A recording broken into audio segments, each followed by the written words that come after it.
풍수가 부동산 프로젝트의 발전에 얼마나 큰 영향을 미치는지 알 수 있다. 속담에 일명, 이윤, 삼풍수라는 말이 있는데 특히 부동산 개발 업계에 종사하는 사람들은 풍수를 믿지 않는 사람이 없다. 그리고 지금 만강강변에 위치한 다리 건설 현장에서 기묘한 복장을 한 법사가 손에 보검을 들고 입으로 주문을 중얼거리고 있다. 이는 여산파가 건축의식을 진행할 때 전형적인 복장이다. 법사는 한참 주문을 외우더니 갑자기 법단 위에서 그릇 하나를 들어 땅에 거꾸로 덮고 큰 소리를 지른 뒤 보검으로 그릇을 산산조각 내었다. 이어서 그는 탁 한숨을 길게 내쉬며 법기를 법단 위에 올려놓고 눈을 감은 채 더 이상 말을 하지 않았다. 옆에 서 있던 법사의 조수들은 침착함을 유지할 수 없었다. 세련된 정장을 입은 중년 남성이 참지 못하고 입을 열었다. 황 대사님, 일이 잘 된 겁니까? 법사는 약 10초간 침묵했고 한여름의 무더위 속에서도 주변 사람들은 식은땀을 흘리지 않을 수 없었다. 이 다리는 착공 이후 3번이나 무너졌고 설계연구소의 전문가들이 아무리 조사해도 원인을 찾지 못했다. 불과 사흘 전 가장 최근의 붕괴 사고로 한 명의 인부가 목숨을 잃으면서 사태는 심각해졌다. 당국은 공사를 중단하고 정비를 명령했을 뿐만 아니라 인부들 사이에서도 불안과 공포가 퍼졌다. 이제 모두가 이 강물 아래에 불결한 무언가가 다리 건설을 방해하고 있다고 의심하고 있다. 공사를 계속한다면 다음 희생자가 자신이 되지 않으리라는 보장이 누가 있겠는가? 인부들은 두려움에 떨고 있고 그들의 사장인 장국동은 더욱 머리가 아프다. 장국동은 작은 부동산 회사의 사장에 불과해 이런 손실을 감당할 수 없다. 그래서 그는 큰돈을 들여 명성이 자자한 여산파의 황해법사를 초빙의의 의식을 치르게 했다.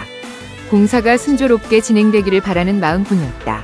황 대사는 한참 침묵하더니 마침내 눈을 뜨고 설명했다. 방금 이 주변의 외로운 영혼들과 교감했지만 문제를 일으키는 건 그들이 아니다. 진짜 문제는 우리가 서 있는 이 땅에 있다. 이를 들은 장국동은 눈썹을 찌푸리며 대사의 말에 약간 의심을 품었다. 그가 다시 묻자 대사가 설명을 이어갔다. 여러분이 다리를 짓기 위해 선택한 이 위치는 지대가 낮고 음기가 모이는 곳이다.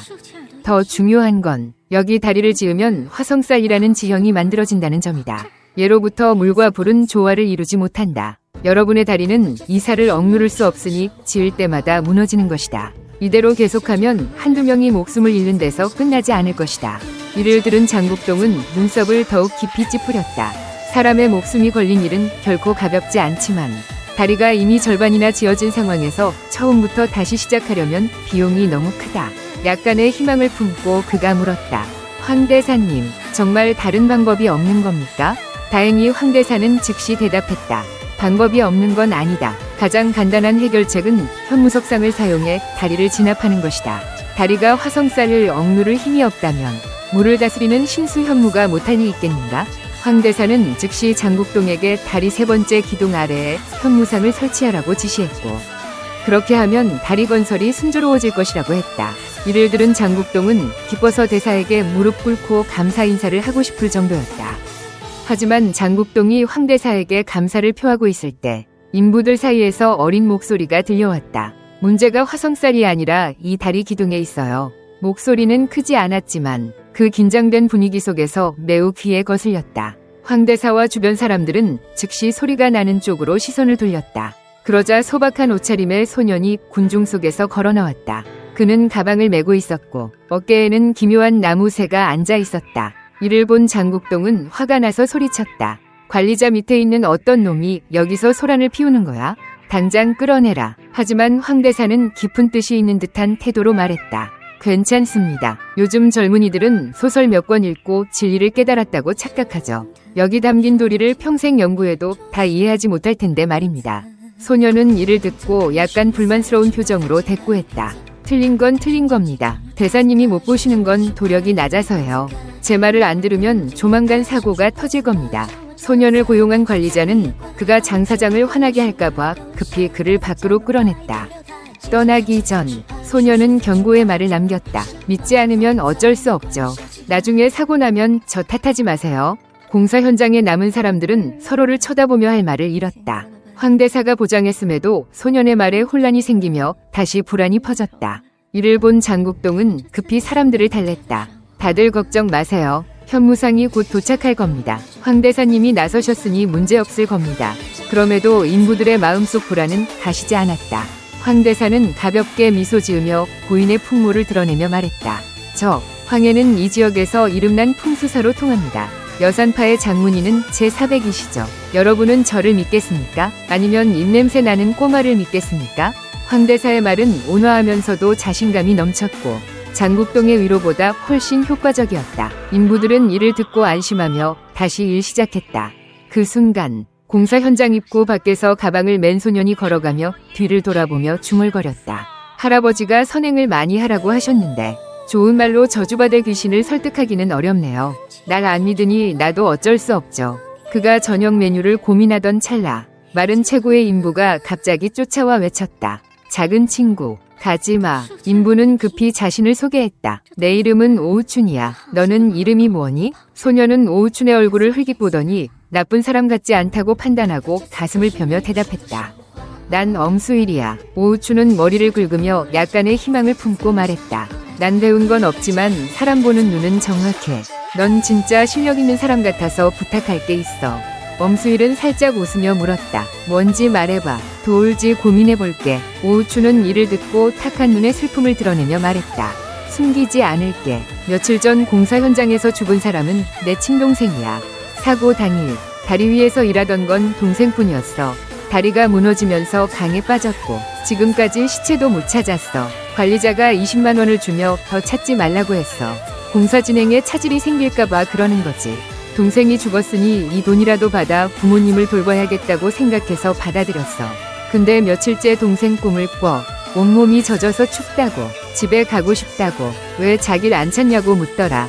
동생이 죽고 시체도 남지 않았다고 생각하니 견딜 수가 없어. 엄수일은 이를 듣고 담배를 한 모금 피우며 물었다. 그럼 내가 동생 시체를 건져주길 바라는 거야? 오우춘은 연신 고개를 끄덕였다. 친구, 동생 시체를 건져주면 관리자가 준 돈 전부를 너한테 줄게. 엄수일은 공사 현장을 가리키며 말했다. 저기 황 대사도 실력이 있지 않나? 왜 그를 안 찾아? 오우춘은 한숨을 쉬며 말했다. 황 대사가 부르는 값이 너무 비싸서 감당할 수가 없어. 엄수일은 농담조로 말했다. 내가 싸구려로 보이나? 그래도 그는 공사 현장을 흘깃보며 물었다. 지금 돈 얼마 가지고 있어? 오우춘이 멍하니 주머니를 뒤지더니 구겨진 지폐 몇 장을 꺼내며 말했다. 지금은 이게 전부야. 부족하면 은행에서 더 뽑아올게. 엄수일은 씁쓸하게 웃으며 말했다. 뽑을 필요 없어. 듀오이데이 라벤다이크 상티행한 퀴시 못캐치 먼 마바티면. 다시. 이 정도면 충분해요. 엄수일이 말했다. 너무 많은 돈을 받으면 하늘의 벌을 받을 거예요. 곧이어 그는 오우춘에게 당부했다. 낮에는 양기가 너무 강해서 지금 이 시간에 동생의 시체를 찾는 건 너무 어려워요. 오늘 밤에 다시 오겠습니다. 동생이 살아있을 때 입던 옷을 미리 준비하고 강가에서 오동나무 가지 몇 개를 꺾어서 여기로 가져오세요. 잘 기억했죠? 오우춘은 급히 고개를 끄덕였고 곧 관리자에게 불려 일터로 돌아갔다. 한편 엄수일은 강가로 걸어가 흐르는 물을 바라보며 깊은 생각에 잠겼다. 갑자기 그는 어깨에 앉아있던 신비한 나무새를 내려놓고 고개를 숙여 그 귀에 무언가를 속삭인 뒤 법인을 맺고 새를 밖으로 던졌다. 놀랍게도 나무새는 강에 떨어지지 않고 날개를 퍼덕이며 날아올랐다. 자세히 보니 그 등에는 로반이라는 두 글자가 새겨져 있었다. 순식간에 하늘이 어두워졌다. 크레인의 도움으로 현무석상이 허공에 매달렸다. 인부들은 다리 기초 아래에 상을 묻기 위해 분주히 준비하고 있었다. 장국동은 강가에 서서 땀으로 머리가 흠뻑 젖어 있었다. 반면 옆에 선 황 대사는 도포를 걸치고 있었음에도 땀 한 방울 흘리지 않았다. 그의 고인다운 풍모는 장국동으로 하여금 감탄을 금치 못하게 했다. 장국동의 걱정을 눈치챈 황 대사가 입을 열었다. 현무상이 물속에 놓이면 모든 걱정이 사라질 겁니다. 장 사장님의 공사는 제때 진행될 수 있을 거예요. 장국동은 기뻤고 더위의 답답함도 더 이상 느껴지지 않았다. 그가 말했다. 이번에 대사님께서 도와주신 덕분입니다. 남은 돈은 바로 보내드리겠습니다. 앞으로도 많이 의지해야 할 것 같아요. 그와 동시에 공사 현장에서 멀지 않은 곳에서 오우춘이 큰 가방을 품에 안고 초조하게 기다리고 있었다. 얼마 지나지 않아 엄수일이 나타났다. 황 대사와 마찬가지로 그 역시 땀 한 방울 흘리지 않았고 입고 있는 도포는 먼지 한 톨 없이 깨끗했다. 엄수일을 보자마자 오우춘은 흥분해서 소리쳤다. 작은 친구, 나 여기 있어요. 여기요. 엄수일은 단도직입적으로 물었다. 내가 준비하라고 한 물건들 다 가져왔나요? 오우춘은 두 손으로 가방을 내밀었다. 엄수일이 쪼그려 앉아 가방을 열어보니 안에는 고인이 생전에 입던 옷 한 벌, 강가에서 막 꺾어온 오동나무 가지 몇 개, 그리고 아직 따뜻한 도시락 3개가 들어있었다. 오우춘이 말했다. 작은 친구가 배고프지 않을까 해서 저녁밥 받을 때 3개를 더 챙겼어요. 엄수일의 눈이 반짝였다. 마침 저녁을 먹지 못한 참이었다. 이 일을 하다 보면 누구나 피할 수 없는 단점이 있기 마련인데 엄수일의 단점은 바로 가난이었다. 지금은 뛰어난 능력을 가졌어도 여전히 배고프고 궁핍한 처지에 놓이곤 했다. 하지만 지금은 밥을 먹을 때가 아니었다. 엄수일은 도시락을 옆으로 치우고 오동나무 가지를 꺼내 구석에서 무언가를 만지작거리기 시작했다. 오우춘이 궁금해서 무엇을 하는지 보려 했지만 엄수일은 신비롭게 등을 돌렸다. 오우춘은 그가 가방에서 붉은 실을 꺼내는 것만 볼 수 있었고 그 외에는 아무것도 보이지 않았다. 그러나 그 붉은 실은 오우춘을 놀라게 했다. 어떤 재료로 만들어졌는지 알 수 없었지만 피로 물들인 듯 선명한 붉은색을 띠고 있었고 달빛 아래서 더욱 기묘해 보였다. 잠시 후 엄수일이 몸을 돌렸고 손에는 오동나무로 만든 작은 인형이 들려 있었다. 인형의 구조는 매우 단순했지만 오우춘이 그것을 보는 순간 어째서인지 죽은 동생의 모습이 떠올랐다. 잠시 후 내가 하라는 대로 하세요. 겁먹지 말고요. 엄수일이 말했다. 우리는 동생의 시체를 찾는 거예요. 그건 당신을 해치지 않을 겁니다. 오우춘은 몸을 떨며 대답했다. 말 안 했으면 괜찮았는데 이렇게 말하니까 무서워지네요. 엄수일은 즉시 붉은 실을 꺼내 인형의 왼손에 묶은 뒤 강으로 던졌다. 인형은 물 위에 떠 있어야 했지만 순식간에 가라앉아 잠깐 사이에 사라졌다. 동생 이름을 불러요. 크게. 엄수일이 오우춘에게 소리쳤다. 오우춘은 깜짝 놀라며 큰 소리로 외쳤다. 우우림, 집에 가자. 우우림, 집에 가. 이번에는 그의 목소리에 비통함이 묻어났다. 아마도 마음속 깊은 감정이 깨어난 탓일 것이다. 그는 감정을 쏟아내듯 몇 번 더 소리쳤다. 엄수일은 붉은 실을 꽉 쥐고 강 표면을 뚫어지게 바라봤다. 눈도 깜빡이지 않고 움직이지도 않은 채 마치 낚시를 하듯 집중했다. 이 방식은 시골에서 하는 혼 불러오는 의식과 비슷했다. 옛날 기술이 발달하지 않았을 때 시골 마을 아이들은 놀거리가 없었다. 산에 올라 야생 열매를 따거나 강에서 물고기를 잡는 게 일상이었다. 불결한 것과 마주치는 일도 피할 수 없었고 조금만 방심하면 혼을 빼앗겨 집에 돌아오자마자 병에 걸리거나 멍한 상태가 되곤 했다. 그럴 때 가족은 아이를 데리고 혼을 잃은 장소로 가서 찹쌀을 뿌리며 이름을 불렀다. 한참 부르면 잃어버린 혼이 돌아와 아이는 열이 내리고 멍한 상태도 사라졌다. 우울임은 강에서 죽었고 혼은 의지할 곳 없이 떠돌며 자연스레 외로운 귀신이 되었다. 시체는 원한을 품고 있어 떠오르지 못했다. 엄수일이 오우춘에게 혼을 부르라 한 것은 우울임의 영혼을 찾기 위해서였다. 영혼만 찾으면 모든 일이 쉬워질 터였다. 차가운 달빛이 강 표면을 비췄다. 3분이 지나고 오우춘은 목이 쉴 정도로 불렀다. 잠시 멈춰 숨을 고르려던 찰나 엄수일이 갑자기 강을 향해 물었다. 강 밑에 뭐가 있지? 오우춘은 소름이 끼쳤고 속으로 생각했다. 이 작은 친구가 누구랑 말하는 거지?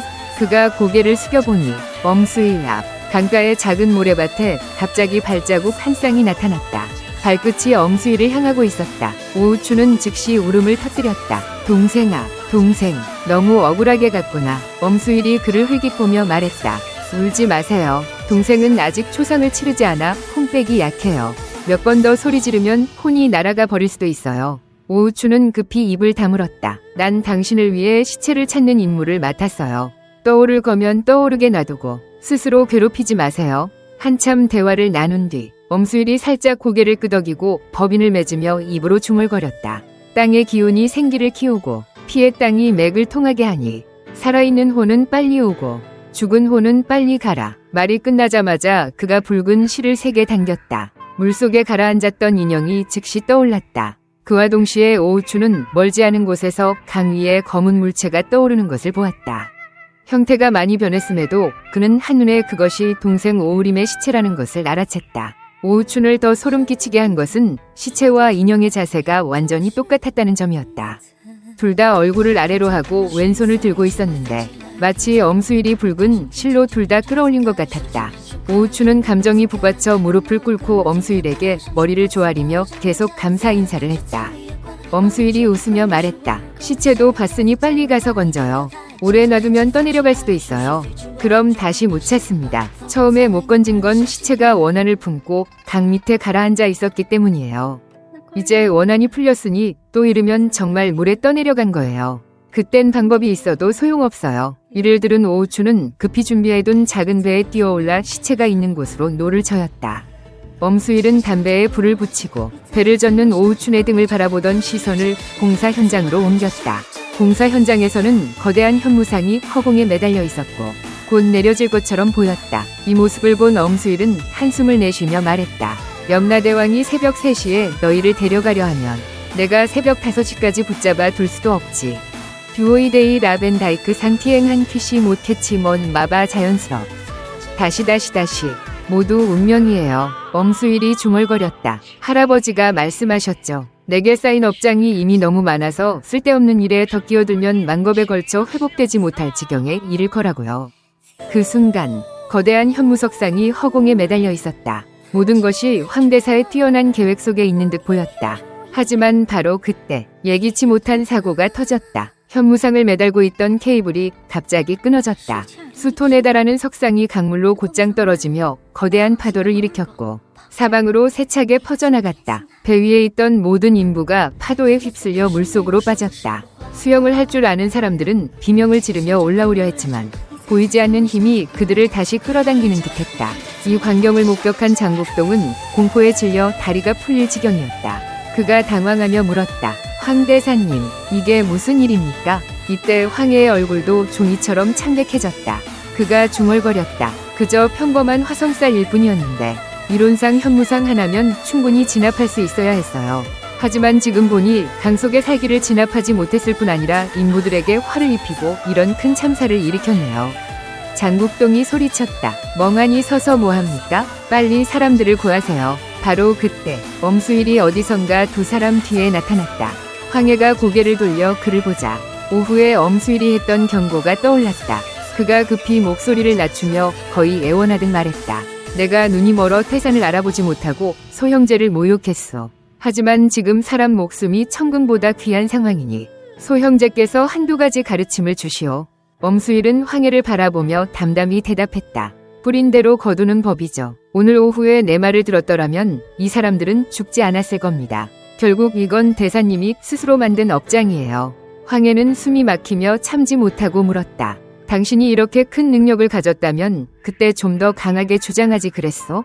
엄수일이 차갑게 말했다. 내가 억지로 끼어들었다면 이 빚은 내게 돌아왔을 겁니다. 가벼우면 큰 병에 걸리고 심하면 목숨을 잃죠. 이 도리를 모르세요? 이번엔 황해가 할 말을 잃었다. 오늘 밤의 사건은 인부들의 비극적인 결말일 뿐 아니라 그 자신의 대재앙이기도 했다.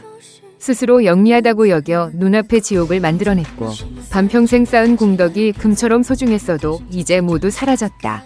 이를 생각하며 황해는 엄수일 앞에 무릎을 꿇고 머리를 조아리며 애원했다. 소형제, 천번 만번 잘못한 건 모두 제 탓입니다. 하지만 저 인부들은 죄가 없으니 제발 그들을 구해주세요. 엄수일은 그를 보며 여전히 평온한 목소리로 말했다. 이 황해라는 사람은 교만하지만 결국 나쁜 사람은 아니에요. 다만 운명에 이런 재난이 있었을 뿐이죠. 그러고는 손을 뻗어 그를 일으키며 말했다. 내가 강 속의 것을 처리하겠습니다. 다른 사람들이 살아남을 수 있을지는 그들의 조화에 달렸어요.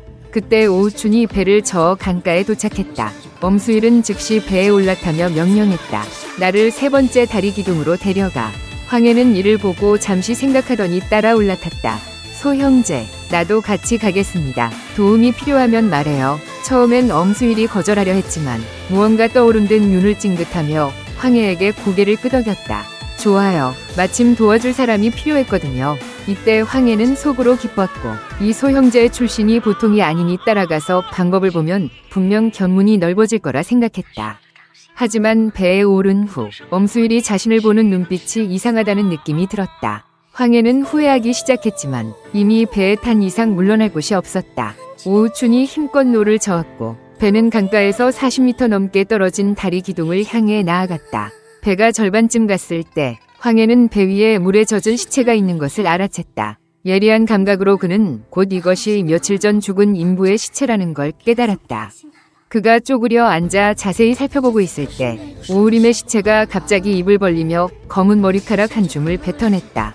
황해는 깜짝 놀라 혼비백산하며 하마터면 강에 뛰어들 뻔했다. 그는 오랜 세월 곳곳을 다녔고 시체는 두렵지 않았지만 살아있는 시체를 보는 건 처음이었다. 엄수일은 재빠르게 시체의 정수리를 손바닥으로 쳤다. 시체가 몇 번 떨리더니 축 늘어졌다. 황해는 얼굴에 핏기가 가시며 물었다. 이게 무슨 일이죠? 엄수일이 설명했다. 이 머리카락은 죽은 자의 마지막 원한이에요. 다리 밑바닥이 깨끗하지 않아요. 현무상은 화성살을 진압할 수 있어도 강 밑의 것을 막을 순 없었죠. 이때 배는 강가에서 20m 이상 떨어져 있었다. 갑자기 2m 높이의 파도가 몰려왔다. 황해는 파도 속에서 몇 개의 사나운 얼굴을 본 것 같았다. 속으로 생각했다. 강 밑에 과연 더러운 것이 있고 그들이 엄수일을 막으려 하는구나. 엄수일이 크게 소리쳤다. 황 대사님, 이제 당신 차례예요. 황해는 얼굴이 굳으며 말했다. 난 풍수만 볼 줄 알고 귀신을 쫓는 법은 몰라요. 엄수일이 미소 지으며 갑자기 부적 하나를 꺼내 황해의 목덜미에 붙이고는 그를 세게 물속으로 밀었다. 황해는 미친 듯이 발버둥 쳤지만 벗어날 수 없었다. 곧 폐가 강물을 들이마시기 시작했다. 극심한 고통 속에서 죽을 것 같던 순간 엄수일이 그를 끌어올렸다. 황해는 가슴을 부여잡고 토하며 입과 코에서 오우림보다 더 많은 머리카락을 뱉어냈다. 그제야 그는 엄수일이 자신을 방패로 데려왔다는 걸 깨달았다. 극심한 고통을 겪었지만 거대한 파도도 사라졌다. 배 위에 세 사람은 전복되지 않았다. 황해가 죽지 않은 걸 확인한 엄수일은 더 신경 쓰지 않고 다리 기둥으로 뛰어올라 가방에서 팔뚝만 한 붓을 꺼냈다. 그는 붓끝으로 손바닥을 긋자 부드러운 붓이 깊은 상처를 냈다. 자신의 선혈을 사용해 엄수일은 용이 날고 봉황이 춤추듯 붓을 휘둘러 다리 기둥에 5글자를 빠르게 썼다. 태산석감당, 태산석감당. 즉시 끓는 물처럼 요동치던 강 표면이 다시 고요해졌다. 모두가 일이 해결됐다고 생각한 순간 엄수일이 말했다. 너무 일찍 기뻐하지 마세요. 아직 끝난 게 아니에요. 4글자는 그 더러운 것을 잠시 누른 것뿐이에요. 완전히 해결하려면 낮을 기다려야 해요. 밤새 씨름한 끝에 자정 무렵 3명의 인부가 목숨을 잃었다. 이미 중대한 사고였다. 이때 장국동은 배상금이 얼마든 신경 쓰지 않고 감옥에만 가지 않기를 바랄 뿐이었다. 그가 갑자기 무언가를 떠올리며 소리쳤다. 황해는 어디 있지? 황해 어디 있어? 이 모든 게 황해 때문에 생긴 일이야. 사고가 났으니 그도 책임져야지. 황해는 도망가지 않았다. 그는 고개를 숙이고 침울한 얼굴로 엄수일 뒤를 따라 장국동 곁으로 갔다. 이전에 장국동이 황해를 얼마나 존경했든 이제는 그만큼 증오했다. 그가 달려들어 주먹을 날리자 황해의 얼굴이 피투성이가 되었다. 황해가 낮은 목소리로 말했다. 내가 눈이 멀어 진짜 문제를 보지 못했어. 모든 결과를 받아들일 준비가 됐어요. 더 할 말이 없네요. 그러고는 엄수일을 가리키며 말했다. 다행히 이 소 형제가 방금 나섰어요. 그 없었으면 더 많은 사람이 죽었을 겁니다. 장국동은 이를 듣고 멍해졌다. 이거 오늘 오후에 터무니없는 소리 하던 시골 꼬마 아니야? 사람들이 믿지 않는 듯하자 황해가 진지하게 말했다. 이 소 형제는 진짜 능력이 있어요. 강을 잠재운 게 바로 이 아이예요. 만약 믿지 않는다면 너희는 3번째 다리 기둥을 보라고. 황해가 말했다. 모두의 시선이 그쪽으로 향했다. 3번째 다리 기둥에는 붉은색으로 선명하게 빛나는 5글자가 뚜렷이 새겨져 있었다. 태산석감당. 전설에 따르면 태산 아래에 석시성을 가진 감당이라는 사람이 있었는데 그는 매우 용감하고 정의로워서 요괴와 귀신조차 두려워할 정도였다. 이후 민중들은 태산에서 가져온 돌에 태산석감당이라는 5글자를 새겨 요괴가 세리 밖으로 물러나게 했고 이를 통해 마귀와 사악한 기운을 억누르는 데 사용했다. 물론 보통 사람이 쓴 글자는 기껏해야 작은 귀신을 억제할 수 있을 뿐이었다. 하지만 강 밑바닥에 있는 이 불결한 존재는 너무 강력해서 엄수일이 자신의 정혈을 사용해 글자를 써야만 일시적으로 억누를 수 있었고 살아남은 일꾼들을 구할 수 있었다. 방금 위험에서 벗어난 일꾼들은 아직 공포에서 완전히 벗어나지 못한 상태였지만 곧 누군가가 입을 열어 엄수일이 글자를 쓴 후에야 강 표면이 다시 평온해졌다고 확인해 주었다. 특히 오우춘이 나와서 엄수일이 자신의 동생 시신을 찾는데 도움을 주었다고 말하자 사람들은 그를 더욱 신뢰하게 되었다. 장국동은 이를 보고 마음이 진정되며 말했다. 작은 형제, 내가 사람을 잘못 봤던 것 같다. 미안하네. 만약 자네가 강 밑에 있는 그걸 해결할 방법이 있다면 어떤 요구든 들어주겠네. 엄수일은 장국동의 얼굴을 흘끗 보았다. 이마가 넓고 귀가 두툼한 선량한 사람의 관상이었다. 다만 눈썹이 끊어져 있어 운명에 큰 시련이 있음을 암시했다. 그는 말했다. 예로부터 다리를 짓고 길을 닦는 일은 선행이었지. 자네가 이 다리를 개인적인 목적으로 지었다 해도 이 지역에 이익을 가져다 준 건 부정할 수 없어. 아마 내가 오늘 여기를 지나가게 된 건 자네가 이 시련을 넘기도록 돕기 위한 운명일지도 모르지. 엄수일이 돕겠다고 하자 장국동은 기뻤지만 엄수일이 갑자기 말을 바꿔 다리 기둥을 가리키며 물었다. 너희에게 묻겠네. 이 기둥을 세우기 전에 강 밑에서 뭔가를 파냈나? 장국동은 멍해졌지만 물에 빠졌던 몇몇 일꾼들의 얼굴이 창백해졌다. 황해는 이상함을 눈치채고 그들을 붙잡으며 말했다. 너희가 아는 걸 솔직히 말해. 겁에 질린 일꾼들은 얼굴이 하얗게 질려 더 숨기지 못하고 말했다. 이 기둥을 세우기 전에 강 밑에서 썩은 관 하나를 파냈습니다. 안에 백골만 있었고 다른 건 없었어요. 뼈는 버리고 관은 태웠는데 별일 아니라고 생각해서 귀한 유물도 아니고 의에 보고하지 않았습니다. 이를 들은 장국동은 일꾼들을 가리키며 말을 잇지 못했다. 업장이야. 엄수일이 차갑게 설명했다. 사실 이 기둥 아래에는 또 다른 관이 있어. 이 두 관은 함께 묻힌 거야. 수백 년 동안 땅속에 있었고 아마도 부부일 가능성이 높지. 살아있을 때 서로 깊이 사랑해서 죽은 후에도 환생하지 않고 누군가에게 부탁해 관에 주술을 걸어 영원히 함께 있고자 했던 거야. 너희가 한 관을 파내서 저주를 깨고 그들의 안식을 방해한 거지. 게다가 하나만 파내서 부부가 재회하지 못하게 됐으니 그들이 너희를 죽도록 원망하지 않는 게 이상할 뿐이야. 이를 들은 생존자들은 덜덜 떨며 강가에서 멀찍이 물러섰고 강 밑에서 뭔가가 튀어나와 복수할까 두려워했다. 장국동이 물었다. 해결할 방법이 있나? 엄수일이 답했다. 무슨 방법이 더 있겠나? 기둥을 부수고 남은 관을 파내서 좋은 풍수터를 찾아 그 부부를 위해 무덤을 다시 만들고 제대로 묻어주면 돼. 이 정도 일은 황대사도 할 수 있어. 하지만 장국동은 두려워했다. 전에 황해 때문에 한번 고생한 터라 쉽게 믿지 못했다. 그는 엄수일의 손을 잡으며 말했다. 작은 형제, 차라리 자네가 직접 나서주게. 돈이 얼마든 주겠네. 해결만 해주면 돼. 엄수일이 웃으며 말했다. 입만 열면 돈 타령하지 말게. 돈 얘기는 속되게 들려. 우리 할아버지가 가르치셨지. 일을 하고 돈은 인연 따라 받으라고. 걱정 말게. 황대사는 실력이 있어. 이번에 잘못 본 것뿐이야. 황해는 마음속으로 죄책감을 느끼며 이번 일을 계기로 은퇴에 수행하며 덕을 쌓아 잘못을 갚아야겠다고 생각했다. 장국동은 여전히 불안했다. 엄수일이 말을 이었다. 며칠간 영성에 머물 거야. 무슨 문제 있으면 나한테 연락하게. 됐나? 이를 듣고 장국동은 안도했지만 여전히 엄수일의 손을 꽉 잡고 놓지 않으려 했다. 그는 덧붙였다. 황대사, 부탁이 있어. 53세쯤 된 진대위라는 사람을 찾아줘.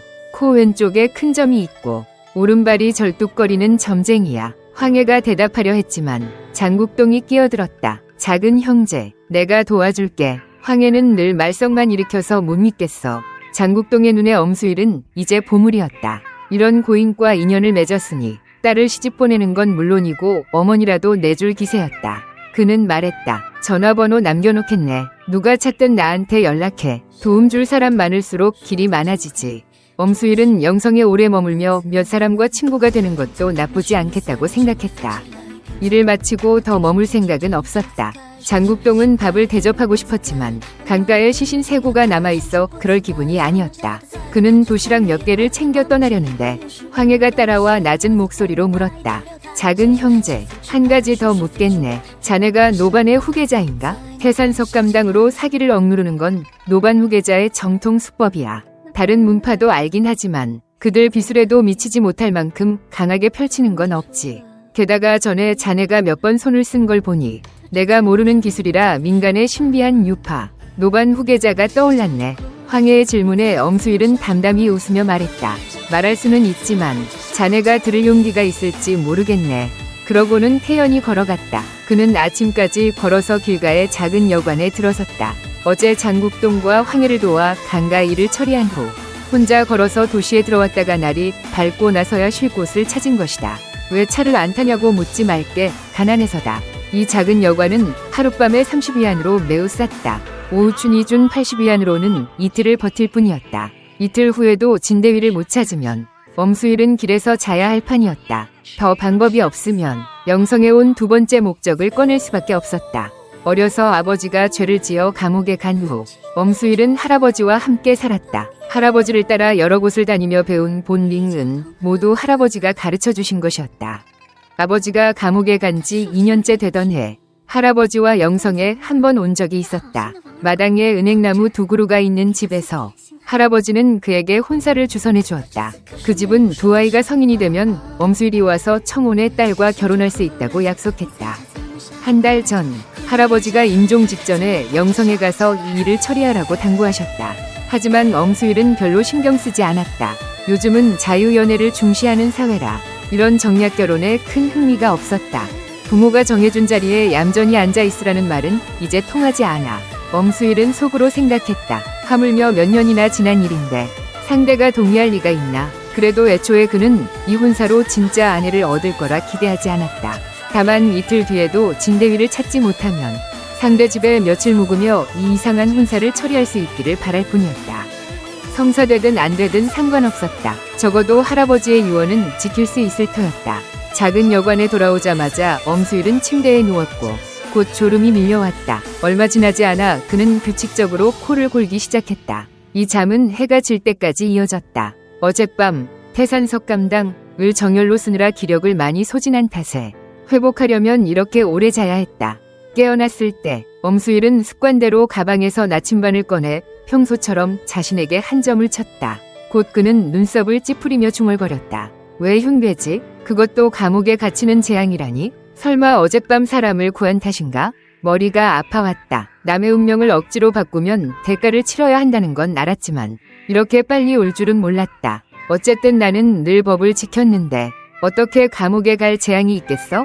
기껏해야 운이 풀릴 때까지 여관에 숨어 있으면 되지. 그는 스스로를 다독였다. 생각에 잠겨 있는데 갑자기 문 두드리는 소리가 들렸다. 문을 열어보니 뚱뚱한 중년 여성이 서 있었다. 여관 주인인 듯했다. 그녀는 그를 훑어보더니 생기 넘치는 모습에 눈을 빛내며 말했다. 젊은이, 배달 음식 먹을래? 엄수일은 멍해졌다. 하루 종일 자느라 배고프던 터라 별 생각 없이 고개를 끄덕였다. 먹죠. 어디서 먹나요? 주인은 환하게 웃으며 말했다. 방에서 기다려. 곧 가져다 줄게. 그녀는 의미심장하게 눈을 찡긋하더니 문을 닫고 내려갔다. 방으로 돌아온 엄수일은 어리둥절하며 속으로 감탄했다. 도시 서비스는 정말 좋네. 잠시 후 다시 문 두드리는 소리가 들렸다. 문을 열자 화려하게 차려입고 진한 화장을 한 여성이 작은 상자를 들고 서 있었다. 엄수일은 당황하며 이 매력적인 여성을 똑바로 쳐다보지 못하고 정직한 청년처럼 고개를 숙였다. 그런데 고개를 숙이자마자 만장절벽 이 눈에 들어와 얼굴이 새빨개졌다.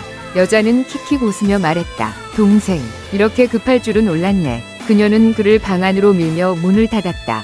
엄수일은 당황하며 말했다. 뭐 하시는 거예요? 배달 음식 준다고 하지 않았나요? 여자는 겉옷을 벗어 어깨끝 나시를 드러내며 그를 흘깃보더니 말했다. 내가 바로 배달 음식이야. 엄수일은 얼어붙었다. 도시의 배달 음식, 이 그의 상상과 너무 달랐다. 그녀가 나시끈을 내리려 하자 엄수일은 급히 막았다. 누나, 오해야. 여자는 손을 멈추고 그를 보더니 잠시 머뭇거리다 말했다. 풀서비스 1000위안이야. 그는 황급히 설명했다. 누나, 저 배고파서 밥 먹고 싶었던 거예요. 주인이 배달 음식 먹냐고 물어서 이런 줄 몰랐어요. 그제야 여자는 상황을 이해했지만 옷을 입지 않고 침대 끝에 앉아 다리를 꼬며 말했다. 나왔으니 먹든 안 먹든 돈은 내야 해. 엄수일은 속으로 억울함을 토로하며 주머니를 뒤져 구겨진 50위안을 꺼내 그녀 앞에 놓았다. 여자는 흘깃 보더니 웃음을 터뜨렸다. 이 구겨진 몇 푼으로 거지나 쫓으라는 거야? 이제 두 가지 선택지를 줄게. 가치 있는 걸로 채우든가 오늘은 네가 나를 서비스하든가. 하루 종일 기름진 아저씨들 상대하다가 신선한 고기는 처음이거든. 이를 들은 엄수일은 두 걸음 물러섰다. 배고프다고 밥 먹으려던 게 어쩌다 창녀 다 될 뻔했나? 이 여자가 성숙한 매력을 풍기며 제법 예쁘긴 했지만 그는 본심을 굳게 지키며 단호히 말했다. 첫 번째 선택할게요. 가방을 뒤져 물건을 쏟아냈지만 감나가는 건 없었다. 여자는 침대 머리맡에 정교한 나무새를 보고 흥미롭게 말했다. 이 나무 새 예쁘네. 이거 주면 내가 무료로 서비스해줄게. 엄수일은 꼬리를 밟힌 고양이처럼 침대 위로 뛰어올라 나무새를 꼭 끌어안고 고개를 세차게 저었다. 안 돼요. 이건 나한테 정말 중요한 거라 절대 줄 수 없어요. 여자는 입을 삐죽이며 말했다. 안 주면 말든지. 그렇게까지 반응할 필요 있나? 진짜 멍청이네. 방 안 분위기가 어색해졌다. 엄수일은 잠시 생각하더니 말했다. 누나, 저 관상 볼 줄 알아요. 제가 관상 봐줄까요? 여자는 그를 비웃듯 보더니 웃으며 말했다. 어차피 한가한데 어떻게 볼 건데? 다 벗어줘야 하나? 순진한 엄수일이 이런 놀림을 견딜 리 없어 고개를 숙이고 중얼거렸다. 관상 보는 법은 여러 가지예요. 제일 간단한 건 얼굴, 더 정확한 건 손, 최고는 뼈를 보는 거죠. 여자는 코웃음을 치며 말했다. 이 꼬마야, 빙빙 돌려 말 맞네. 결국 나 이용하려는 거 아냐? 그는 손을 내저으며 말했다. 그런 뜻 아니에요. 일단 손부터 볼게요. 여자는 손을 내밀었는데 부끄러워서인지 손이 살짝 떨렸다. 하지만 그는 곧 집중하며 그녀의 손금을 유심히 살폈다. 손에는 양이와 삼재가 담겨있고 태극 오행의 비밀이 숨겨져 있죠. 엄수일이 갑자기 말했다. 여자는 멍해지더니 표정이 점차 진지해졌다. 속으로 생각했다. 이 꼬마, 좀 실력이 있는 것 같네. 그녀는 물었다. 생년월일 알려줄까? 그는 고개를 저었다. 팔자는 2년, 사업, 재운을 봐요. 손은 과거와 현재를 보죠. 여자는 이제 흥미가 생겼다. 그래서 뭐가 보이는데? 엄수일은 망설임 없이 말했다. 누나 손바닥이 메말랐어요. 유리, 위상인데. 일찍부터 떠돌며 의지할 데 없었다는 뜻이에요. 집이 가난했고 어릴 때 어머니를 잃었죠. 말할수록 그녀는 놀랐다. 다른 손에 물고 있던 담배가 필터까지 타들어갔는데도 모를 만큼 그가 한 마리 모두 맞았다. 어렸을 때 그녀는 아버지에게 돼지 5마리 값에 팔렸다. 그 소식을 듣고 밤에 집을 뛰쳐나와 대도시로 떠돌다. 학력도 기술도 없어 결국 지금의 처지가 된 것이다.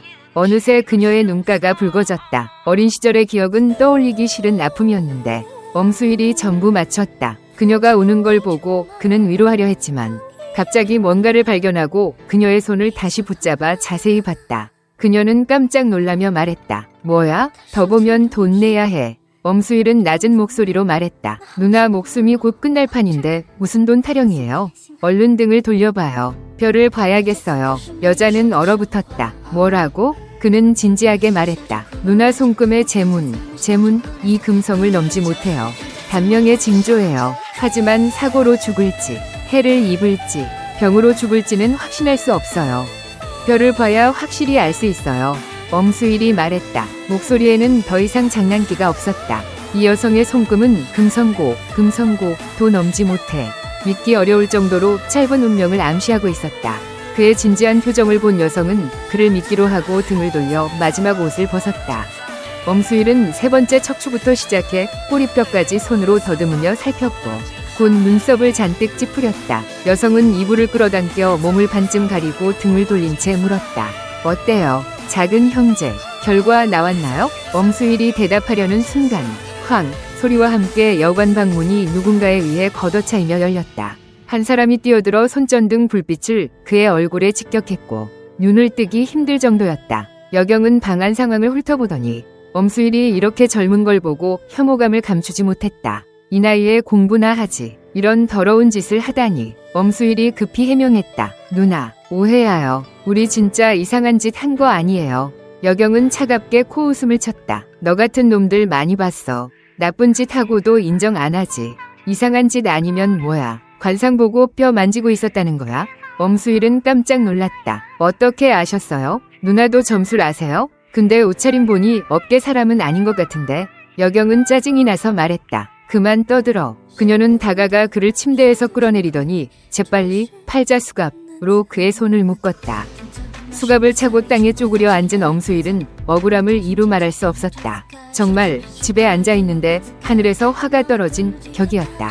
오늘 아침 본 흉괴, 감옥의 재앙, 이렇게 빨리 현실이 될 줄이야. 영성에 온 지 얼마 안 돼 아무것도 못했는데 이제 며칠 갇히게 생겼다. 하지만 지금 그는 자신보다 방금 그 여성의 병을 더 걱정했다. 급한 건 그녀를 병원에 데려가는 일이었다.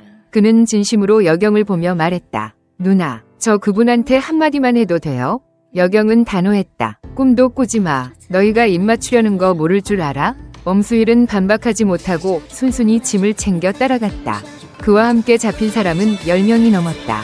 엄수일은 이렇게 작은 여관이 성대한 장사를 하고 있을 줄 몰랐다. 경찰은 큰 수확을 거두고 순찰차는 밤중에 사이렌을 울리며 떠났다. 얼마 지나지 않아 메르세데스 마이바흐 한 대가 여관 앞에 멈췄다. 금발의 소녀가 내렸는데 주변과 어울리지 않는 기품이 있었다. 차에서 내리자마자 두 명의 경호원이 그녀 옆에 섰다. 소녀는 곱슬머리를 매만지며 경렬 어린 눈으로 주위를 둘러보고 물었다. 그 대사라는 사람이 이런 데 산다고? 경호원이 급히 대답했다. 아가씨, 그 대사는 평범한 인물이 아니에요. 어제 그분 도움 없었으면 장 사장님이 큰 곤란을 겪으셨을 겁니다. 우리가 오기 전에도 장 사장님이 그분께 신뢰하지 말라고 당부하셨어요. 이 소녀는 장국동의 딸 장영령으로 영성화남예술학원 1학년생이며 엄수일보다 1살 어렸다. 어제 그가 떠난 후 장국동은 곰곰이 생각하다 딸을 보내 엄수일과 가까워지게 하기로 했다. 사위로 삼지 못하더라도 절친으로 만드는 것도 나쁘지 않다고 여겼다. 그래서 이런 장면이 연출된 것이다. 장영령은 소위 대사라는 존재를 경멸했지만 아버지의 뜻이라 거역할 수 없었다. 그녀는 코를 막고 여관 안으로 들어가 리셉션으로 갔다. 거기엔 주인이 앉아 있었다. 경호원이 다가가 물었다. 여기 엄수일이라는 손님 있나요? 주인은 짜증이 나서 한마디 하려 했지만 고개를 들어보니 덩치 큰 경호원 둘이 서있자 목소리를 누그러뜨리고 등록부를 확인했다. 너희 늦었어. 방금 경찰이 매춘 단속하러 와서 그 사람 잡혀갔어. 막 떠났어. 임시구치소에서 엄수일은 몇몇 사람과 함께 갇혔다. 30대쯤 된 대머리 남자가 그의 어깨를 두드리며 의미심장하게 말했다. 젊은이, 이 나이에 잘생기기도 했는데 왜 이런 길에 들어섰어? 학교 다니? 대학생이면 먼저 쓰고 나중에 갚는 짓은 하지 말았어야지. 엄수일은 뭐라 대답할지 몰라 어색하게 웃었다. 그때 여경이 철문을 두드렸다. 너 나와서 진술 썼어. 그는 급히 따라가며 억울함에 속이 타고 그 여성의 병이 언제 터질지 몰라 마음이 조급했다. 복도를 지나며 벽을 흘깃 보니 여경의 이름이 하치라는 걸 알았다. 신입 실습생인데도 범인을 꿰잡아 지난달 최우수 경찰 칭호를 받은 인물이었다. 하치가 종이를 주며 기본 정보를 채우라고 한 뒤 물었다. 오늘 밤 뭘 했는지 말해봐.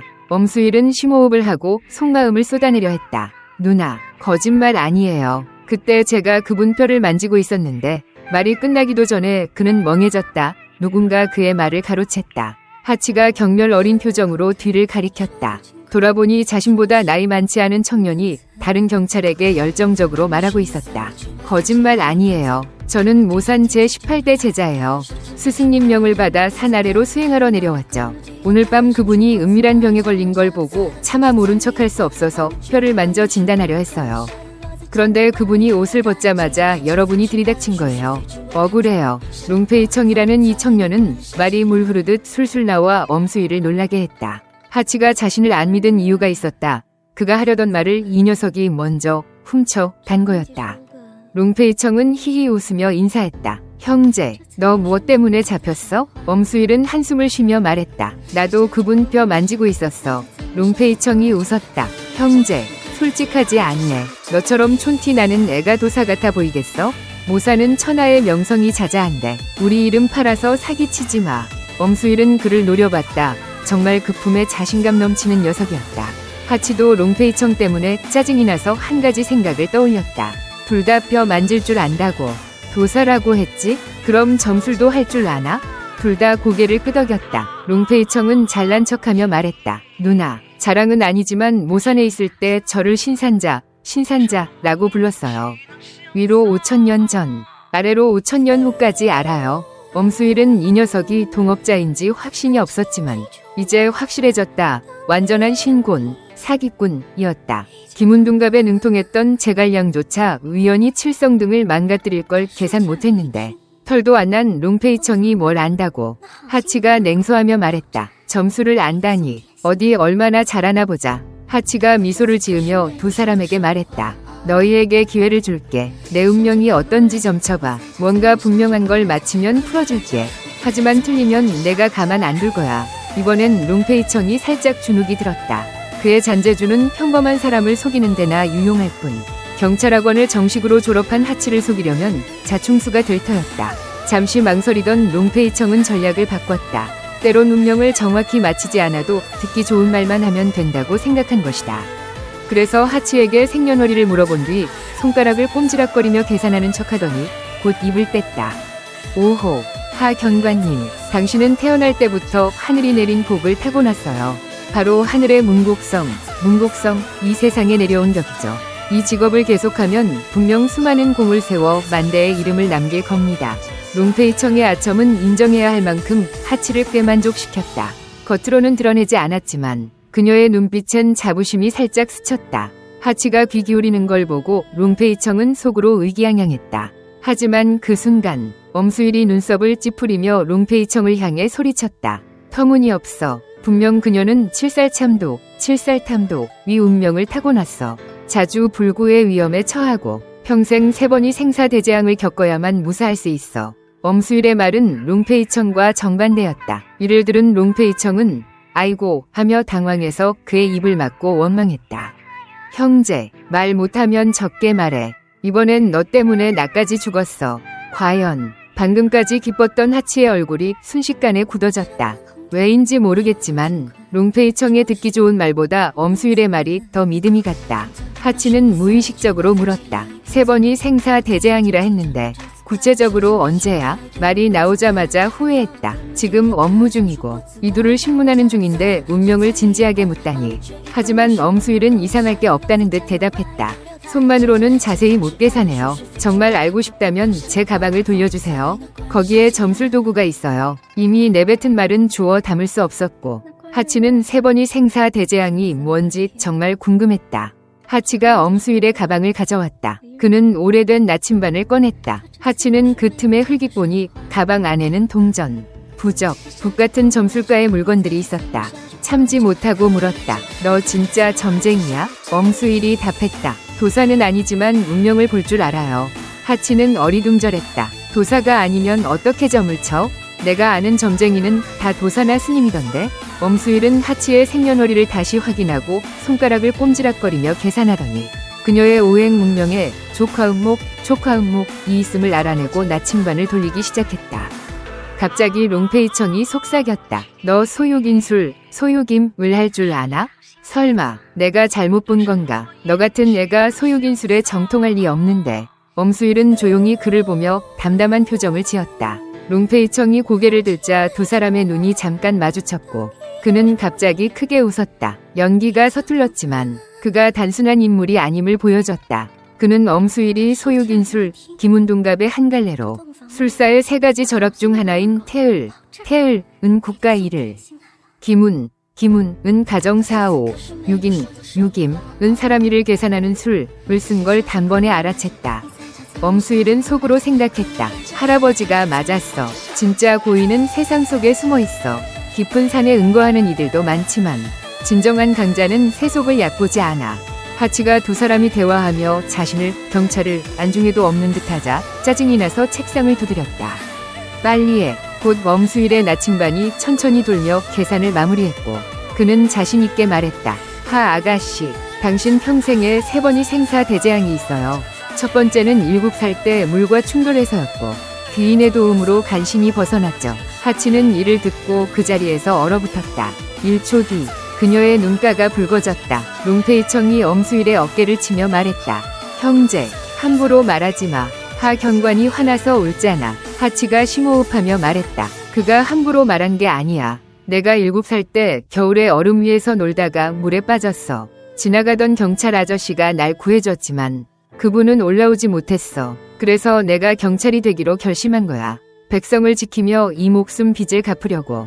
엄수일이 고개를 끄덕였다. 그는 하치가 부귀한 운명을 타고났고 집안이 나쁘지 않을 거라 계산했는데 보통 사람은 이런 직업을 택하지 않으니 깊은 이유가 있었던 것이다. 롱페이청은 관심을 돌려 물었다. 나머지 2번은 뭐야? 하치가 눈물을 닦으며 귀 기울였다. 엄수일이 과거를 정확히 마치자 그녀는 신문 중이란 것도 잊고 계속 듣고 싶었다. 엄수일이 천천히 말했다. 가보년, 개유월, 병술일. 하치가 이마를 짚으며 말했다. 무슨 소린지 모르겠어. 롱페이청이 살짝 설명했다. 오늘이 을유일이야. 12시 지나면 병술일이 돼. 그러니까 하 견관님, 두 번째 생사 재앙이 내일이란 뜻이야.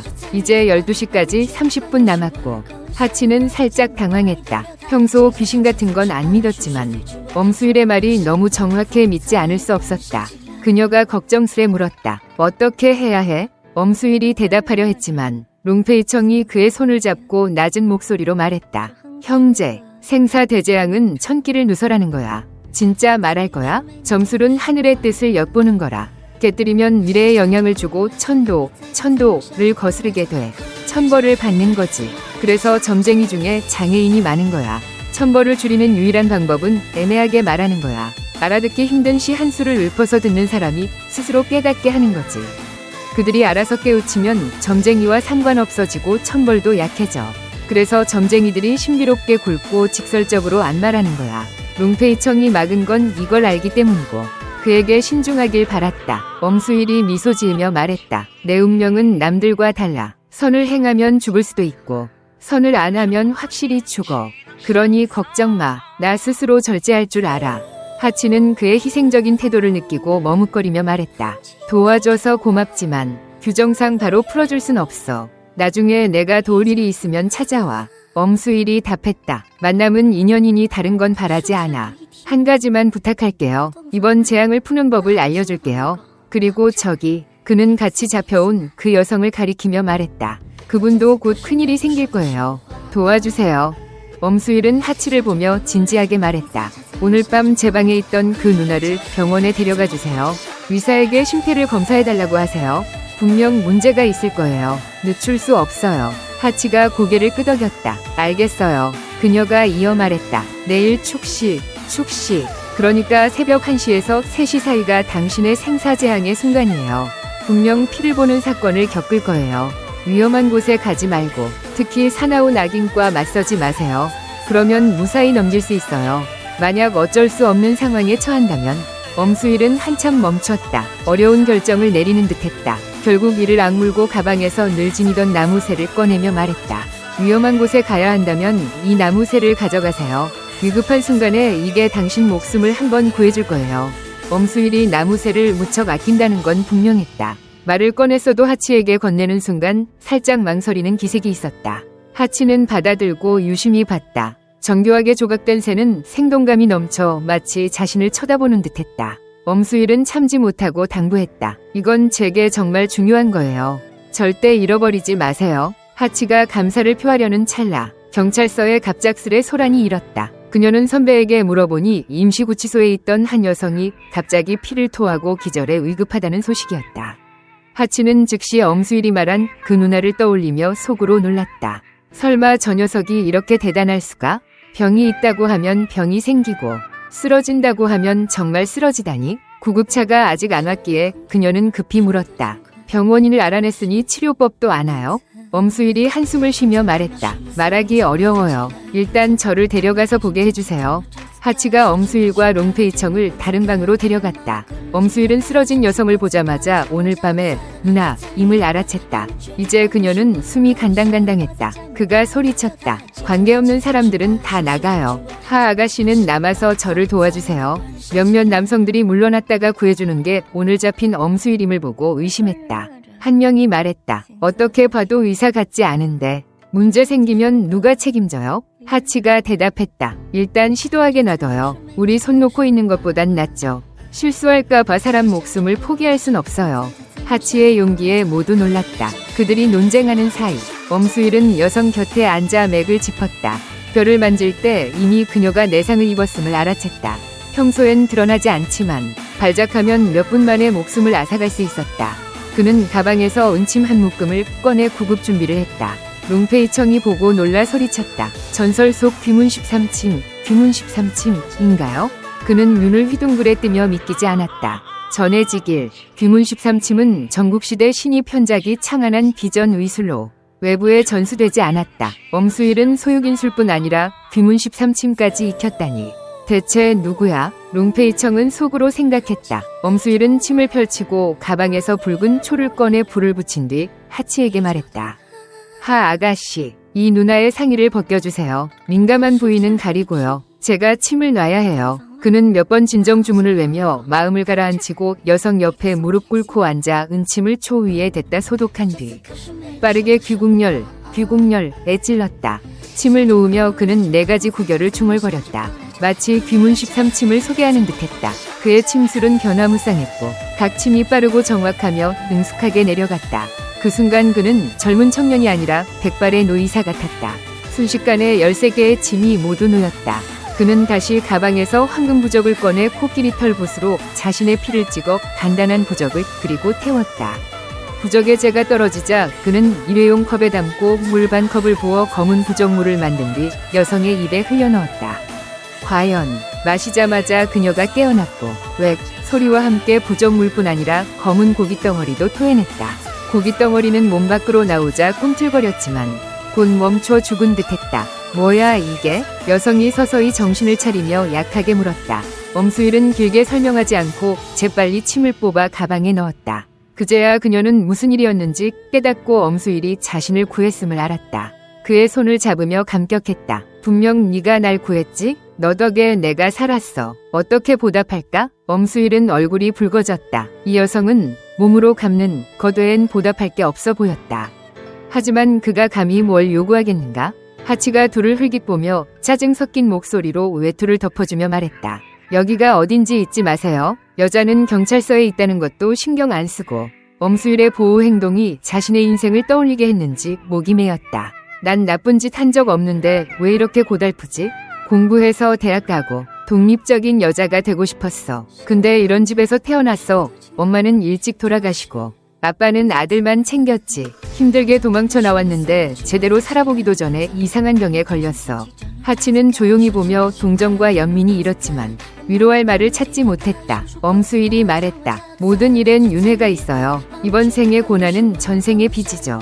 누나뿐 아니라 저도 그래요. 아마 병 때문에 여성이 다시 잠들었다.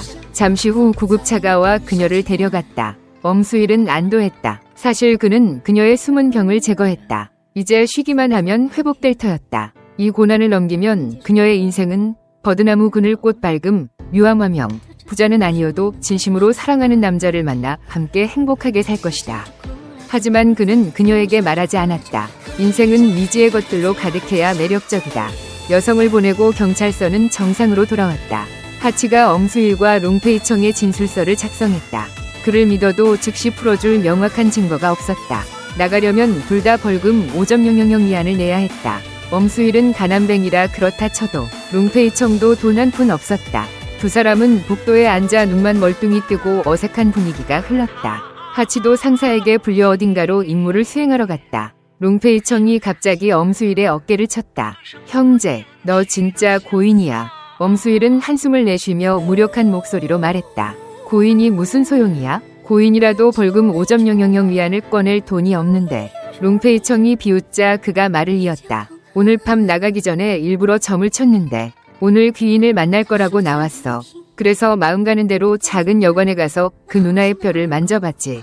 정말 귀인을 만날 줄은 몰랐는데 이 기회에 우리 형제 둘이 힘을 합치자고 제안하고 싶어. 우리 능력이라면 영성에서 한 자리 잡을 수 있을 거야. 하지만 롱페이청의 열정적인 제안에 엄수일은 별 흥미를 보이지 않았다. 이번에 영성에 온 건 할 일이 있어서였고 끝나면 바로 떠날 생각이었다. 노반의 후계자는 사해를 집으로 삼아 결혼하지 않는 한 발걸음은 멈추지 않아. 그가 말했다. 엄수일이 조용히 있자 롱페이청이 몇 마디 더 놀리려 했지만 그때 경찰 2명이 예쁜 소녀를 데리고 그 앞에 나타났다. 소녀는 TV 속 연예인 같았고 들어오자마자 모든 시선을 끌었다. 한 경찰이 소개했다. 장 아가씨, 이 사람이 엄수일이에요. 그러고는 그를 보며 말했다. 내 여자친구가 벌금을 대신 내줬으니 이제 나갈 수 있어. 엄수일은 멍해졌다. 무슨 여자친구요? 그는 앞에 선 소녀를 봤지만 전혀 누군지 몰랐다. 롱페이청이 벌떡 일어나 놀라며 말했다.